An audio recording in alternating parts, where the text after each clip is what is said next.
जय हिंद। मैं संदीप तिवारी आप सबको सादर नमस्कार करता हूं। दोस्त, एक लंबे अंतराल के बाद फिर से आरआरबी, एएलपी और ग्रुप डी का मिक्स प्रैक्टिस सेट लेकर आया हूं। क्लास शुरू करने से पहले आप सबका engineer Sandeep Tiwari YouTube channel में हार्दिक स्वागत है।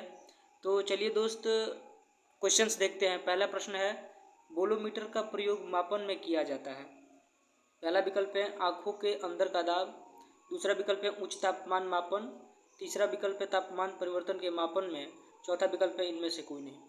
तो इस प्रश्न का बिल्कुल सही जवाब ऑप्शन सी है, तापमान परिवर्तन के मापन में। अगला प्रश्न, यदि किसी लेंस की शक्ति बढ़ानी है तो फोकस दूरी होनी चाहिए। इस प्रश्न का बिल्कुल सही जवाब ऑप्शन बी है, कम। P = 1/f होता है। अवतल लेंस में किसी वस्तु को किसी भी स्थिति पर रखने पर प्रतिबिंब बनेगा।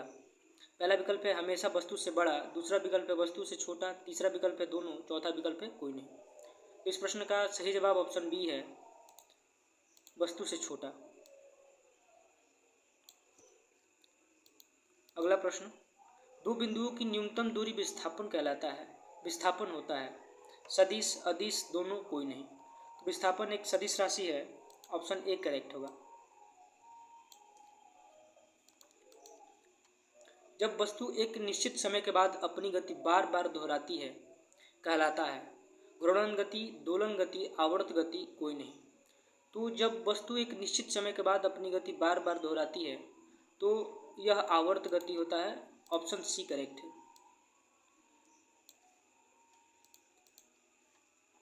पानी में डूबी कलम टेढ़ी क्यों दिखाई देती है?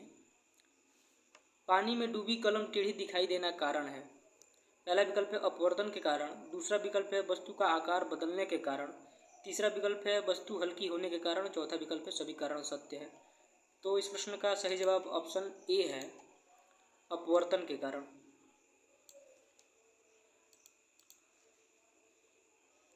अवतल दर्पण का वक्रता केंद्र कहाँ स्थित होता है? तो इस प्रश्न का बिल्कुल सही जवाब ऑप्शन सी है, दर्पण के केंद्र पर। गोलीय दर्पण द्वारा उत्पन्न आवर्धन बराबर है। तो इस प्रश्न का सही जवाब ऑप्शन डी है, प्रतिबिंब की ऊंचाई बटे वस्तु की ऊंचाई, यानी m = I/O। Option D correct है।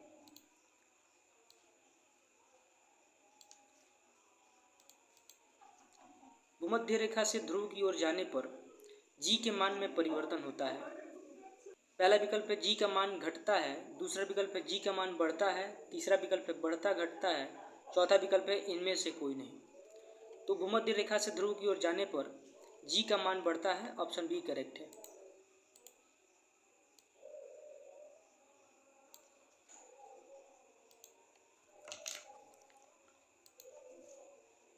प्रकाश में ऊर्जा किस रूप में चलती है? तो प्रकाश में ऊर्जा तरंग और कण दोनों में चलती है, ऑप्शन सी करेक्ट है।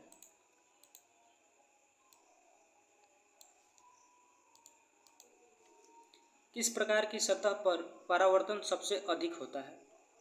पहला विकल्प है चमकदार समतल सतह, दूसरा विकल्प है गर्त सतह, तीसरा विकल्प है उभरा चमकदार सतह, चौथा विकल्प है सभी। तो इस प्रश्न का सटीक जवाब ऑप्शन ए है, चमकदार समतल सतह।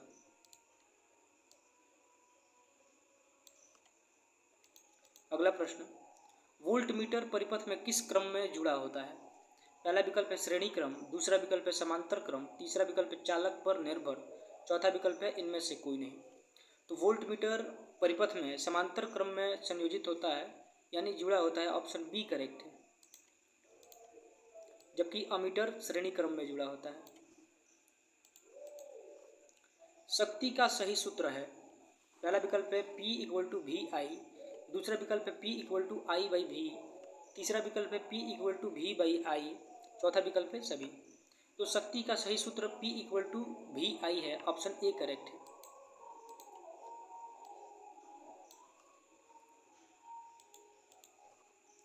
एक अवतल दर्पण किस प्रकार का प्रतिबिंब बना सकता है?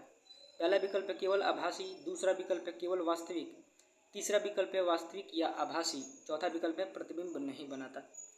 तो अवतल दर्पण दोनों प्रकार का प्रतिबिंब बना सकता है, वास्तविक, आभासी दोनों। ऑप्शन सी करेक्ट है।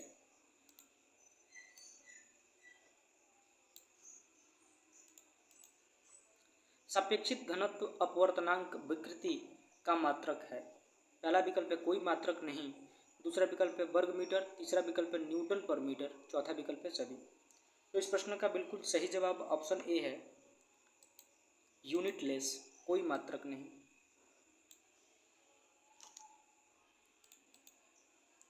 परावर्तन का नियम क्या कहता है? पहला विकल्प है आपतित किरण और परावर्तित किरण विपरीत दिशा में होती है, दूसरा विकल्प है आपतन कोण बराबर परावर्तन कोण, तीसरा विकल्प है केवल उत्तल दर्पण में लागू होता है, चौथा विकल्प है प्रकाश माध्यम बदलते ही दिशा बदलता है। तो इस प्रश्न का बिल्कुल सही जवाब ऑप्शन बी है, आपतन कोण बराबर परावर्तन कोण, यानी angle I equal to angle R. प्रकाश की गति सबसे पहले सटीक रूप में मापने वाला वैज्ञानिक कौन था? पहला विकल्प है न्यूटन, दूसरा विकल्प है रोमर, तीसरा विकल्प है गैलीलियो, चौथा विकल्प है सीवी रमन। तो ऑप्शन बी इस प्रश्न का सही जवाब है, रोमर। जड़त्व का नियम न्यूटन ने दिया है, जबकि जड़त्व की खोज गैलीलियो ने। अगला प्रश्न, वाहनों की हेडलाइट में कौन सा दर्पण प्रयोग होता है? पहला विकल्प है समतल दर्पण, दूसरा विकल्प है अवतल दर्पण, तीसरा विकल्प है उत्तल दर्पण, चौथा विकल्प है नलिका दर्पण। तो इस प्रश्न का सही जवाब ऑप्शन बी है, अवतल दर्पण। उत्तल दर्पण बैक मिरर के रूप में यूज होता है।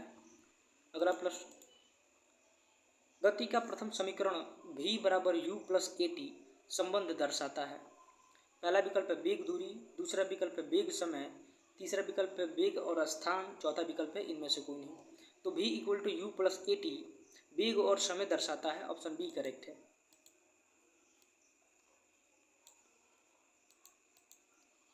किस प्रकार की छवि पर्दे पर प्राप्त नहीं किया जा सकता? पहला विकल्प है आभासी, दूसरा विकल्प है वास्तविक, तीसरा विकल्प है केवल वास्तविक, चौथा विकल्प है कोई नहीं।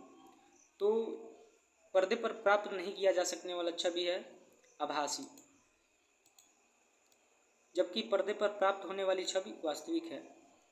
अगला प्रश्न, जनरेटर किस सिद्धांत पर कार्य करता है? पहला विकल्प है फ्लेमिंग का वाम हस्त नियम, दूसरा विकल्प है फैराडे का विद्युत चुंबकीय प्रेरण नियम, तीसरा विकल्प है मैक्सवेल का नियम, चौथा विकल्प है उपर्युक्त सभी।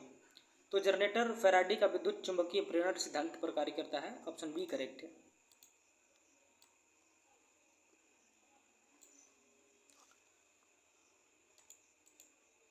अगला प्रश्न, निम्न में से किसमें समतल दर्पण का प्रयोग होता है? पहला विकल्प है बड़े वाहन में, दूसरा विकल्प है दूरबीन में, तीसरा विकल्प है चश्मे में, चौथा विकल्प है टॉर्च में। तो समतल दर्पण का प्रयोग दूरबीन में होता है। ऑप्शन बी करेक्ट है। धन्यवाद आप सभी का क्लास में अंत तक बने रहने के लिए। यदि आप बिना सब्सक्राइब किए देख रहे हैं तो चैनल को सब्सक्राइब कर लीजिए। जय हिंद।